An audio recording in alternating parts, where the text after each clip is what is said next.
கன்னத்தில் அவன் ஓங்கி அடிக்க சின்ன பிள்ளை போல் ஏங்கி நின்றார்.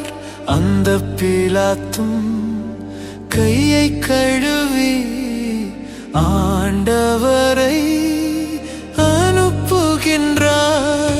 மிஞ்சும் பேலத்தார் ஈட்டி எடுத்தே நெஞ்சை பிளந்தான்.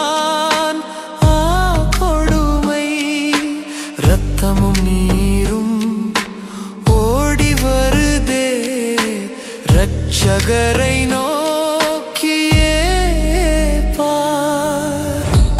இந்த பாடுகள் உந்தன் வாழ்வுக்காய் சொந்தப்படுத்தி ஏற்றுக்கொண்டார். நேசிக்கின்றாயோ இயேசுநாதரை? நேசித்து வா குருசெடுத்தே. சேவல் கூவிடும் 3 வேளையும் சொந்த கூறு